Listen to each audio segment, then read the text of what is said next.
Because we are not cavemen, right? Your hair's a bit yellow. Straight away, I mean, I could basically get 3 fingers in that, get 2 cheeky fingers in that one. I'm gonna skip my breaks, I'm gonna make mistakes. I'm gonna skip my breaks, I'm gonna make mistakes. I'm gonna skip my breaks, I'm gonna make mistakes. Look at beautiful stars, I wanna drive a faster car. Hello and welcome to this episode of Make or Break. I'm here with Josh, the majestic looking chap with his new workwear. Looking very smart today. Yeah, courtesy of my wife. Thank you to your lovely lady. Guys, today we're going to be doing in-head analysis. And by that, what I mean is, from layman's terms, we're going to compare the cylinder heads. This is original 1968 289 head, and this is an off-the-shelf aluminium cylinder head. So this aluminium cylinder head is supposed to be a lot lighter, it's supposed to be better, it's supposed to have stuff done to it that this one won't have. And straight away, I mean, I could basically get 3 fingers in that, looks like an intake, could be wrong. That is the intake port. And on this one, I cannot. So basically, straight away, what we can see is the actual intake port is bigger. I don't know about the exhaust port, and get 2 cheeky fingers in that one. But we're going to do this properly. We're going to use measurements because we are not cavemen, right?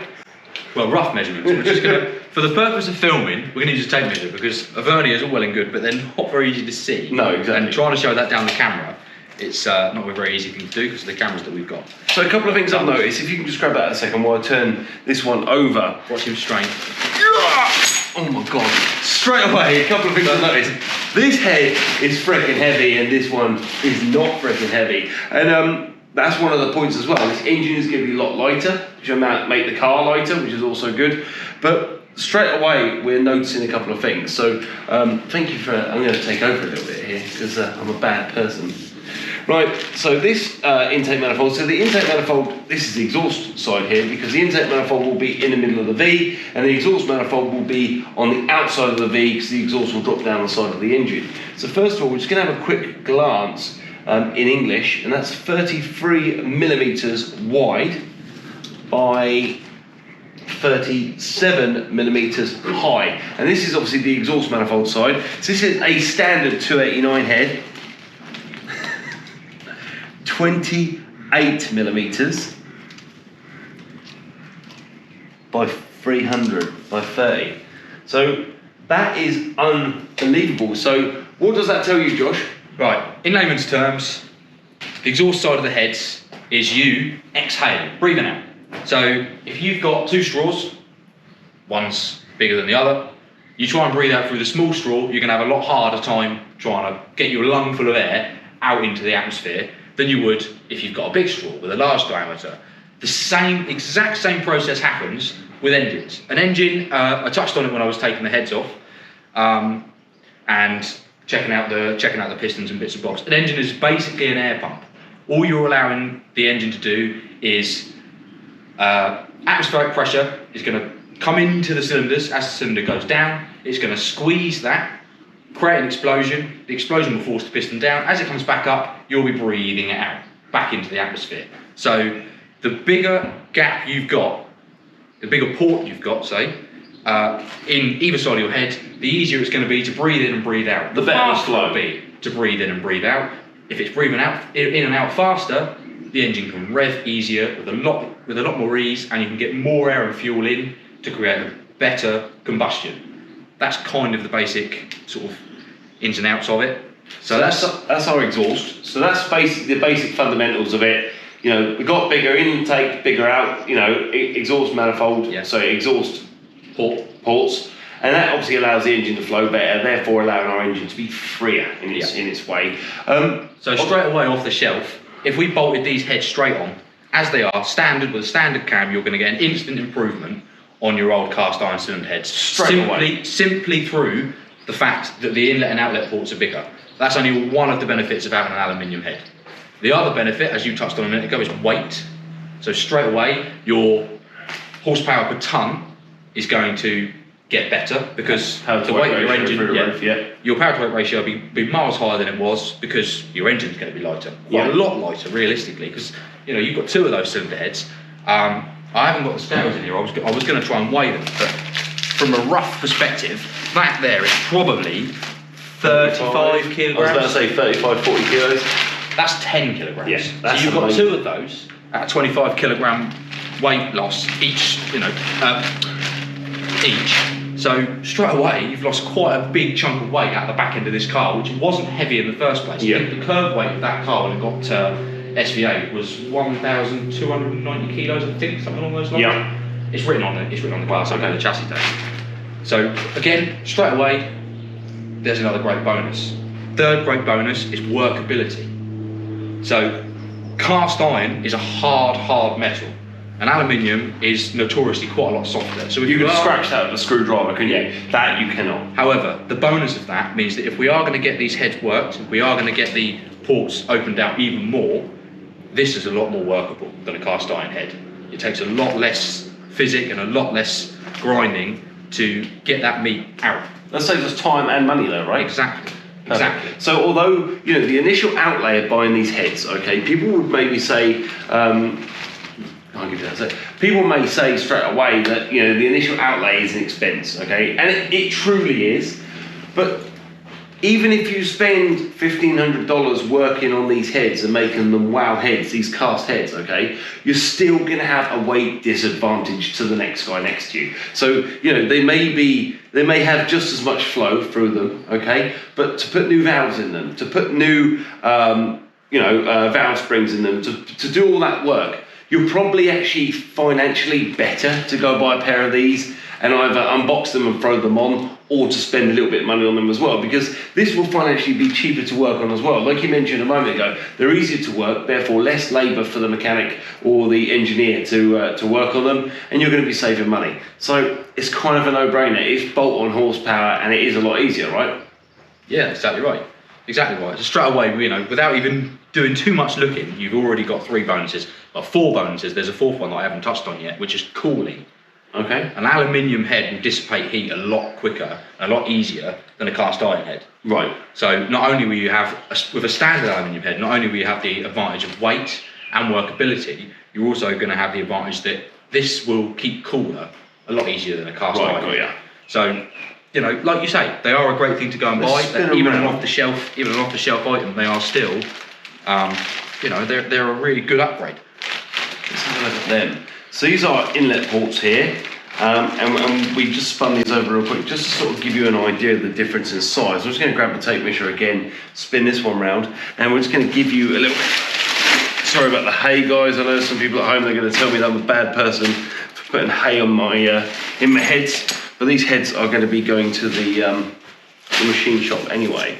So straight away as well, I'm noticing one fundamental change, okay? The water jackets, okay, in the cylinder heads are bigger, which also will mean that our water will be able to flow more freely through these heads as well, which also keeps that engine temperature down.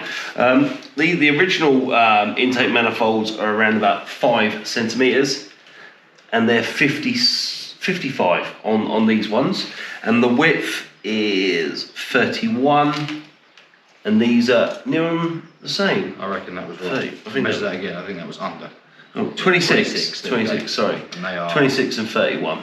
So yeah, so once again, bigger intake, bigger outlet port. Let's just have a look on the valves. If we come around the other side real quick, so we're not going to try and stand in front of you lovely people, I promise, but from this area you've got a bit more natural light. We can really have a look and see the difference in these 2 cylinder heads. And you're noticing one thing. These cylinder heads on this one are symmetrical, so you've got this area here where the combustion happens at the top of the pistons. This is the combustion area. These are completely even and symmetrical, so obviously if you took a bit of cardboard and you did that shape on one side, you'd fold it over and see it's exactly the same.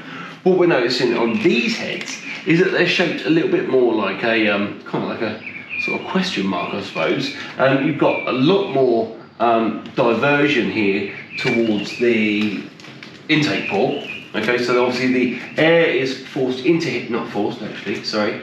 Gravity allows the air to come down, and when this is opened, it allows the air in. As the intake manifold opens, the air is directed in this lovely manner that flows it into, I take it that will flow it nicely allowing a more of a mixture to happen. Am I correct? I'm not 100% sure. I'm trying to sort of. I think that's the sort of the general idea of it. I say I'm by no means a head expert. I don't think it probably matters too much. You know, I know a little bit. I don't know anywhere near as much as a lot of guys, but the way that that's shaped almost does look like it's going to sort of spiral the air. Exactly. And they are 5 centimetres wide, those intake valves, and these ones are 45. So they are 5 millimetres bigger straight away. Yeah. So to have this head machined open to that is also going to cost money, isn't it? I'm just putting bigger valves in. And your exhaust valve here is 37, and this one here are 40. So we've got 50 and 40 mil. I mean, straight away, that's a big improvement as well, right? Yeah, definitely. And for the layman's terms, people at home, talk to me about why a bigger valve matters. It's much the same with a bigger. It's much the same theory as a bigger inlet exhaust port. So the bigger valve you've got, the bigger orifice you've got to allow the air in and allow the air out. The amount of circumference you've got on your valve is one of the most important things. You can have lots and lots of valve lift. So the cam that you've bought allows for a lot more valve lift. It's a very high lift cam. Lift is all great. You know, lift is, in layman's terms, is how far that valve will lift off of its seat and come open. The more important thing, to my knowledge, with regards to the camshaft, is how long that valve stays open. Right. As opposed to how far it is. Because the second that valve comes off of its seat, it's pulling air. Right. It's got, there's air rushing in. The most important thing is how long you can keep those valves open, rather than how high you can get them to lift. Yeah. So the cam that you've got, by the looks of it, should have quite a nice long duration because the lobe's quite a wide lobe. It's a tall lobe, but it's also quite a wide lobe, which is brilliant. Obviously, if you've only got a small valve, even if it opens a long way, you've still only got, say that's the other way around, and you've got that's your original valve compared to that's your performance valve.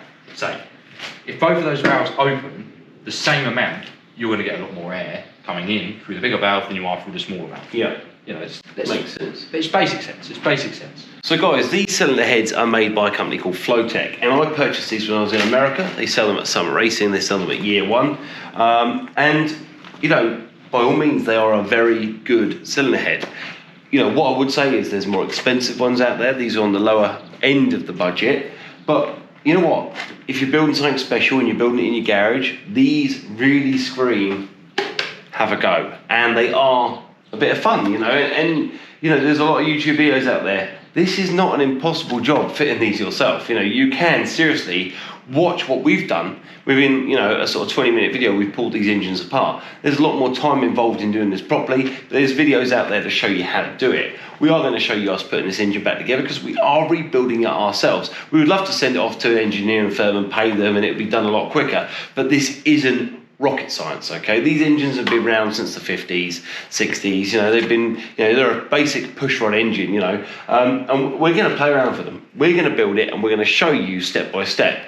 What I want you guys at home to tell me, is we're going to wrap this episode up here, is I want you to tell me if you want one episode a week that is longer, okay, so you're getting more bang for your buck. So you maybe get a 20 to 30 minute episode a week, one on a Sunday, or would you like 2 small episodes like we're doing at the moment, like a Wednesday and a Sunday? Basically, I want to make sure you guys at home are happy. Things have changed. My editor and cameraman, Karl Baumann, he's been with us since the beginning. He has moved on and he is doing a new career, which is fair play to him. He'll be here in and out as much as he can throughout the future, but I am editing these videos myself. You may have noticed there's a couple of things that are changing. The audio is not as good as it was when he was here because he was always there jumping up and down, telling me to do it properly, and I'm just doing my best, guys. I am editing these in my own time in the evening, and if there's things you think I could be doing better, please put it in the comments below. I'm loving all your comments saying the audio's a bit loud, the music, do we really need it? No, we don't. Your hair's a bit yellow. My hair's a bit yellow, my boots are a bit girly. A lovely few comments out there about people telling me to leave my women's boots behind, but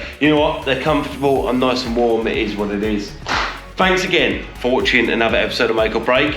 Me and Josh, we love what we're doing here. We love sort of being here with you guys with our journey, and this truly is it's a learning curve, isn't it? You know, I am a diagnostic qualified mechanic, right? But I haven't done it in years. You know, like you see by my nails, I'm not I'm an office worker, I'm a car salesman, like you guys know. I'm getting back into this. So Josh is the brains of the operation. You'll see throughout it. Now, his name is Josh Wigley, the brains, now on my comments below. So he is the brains and I am just the... There are a lot of people out there who will probably have something to say about that. But guys, thanks again for watching another episode. Put it in the comments below. Do you want one episode a week that's nice and long, or do you want 2 short ones? See you next week. See you guys. Quick reminder, hit that subscribe button, the like button, and then the bell button, so you get alerts when we release new episodes, and follow us on social media too for extra stuff and more alerts about videos we're releasing, which at the moment is every Sunday and the odd Wednesday too. Bye for now.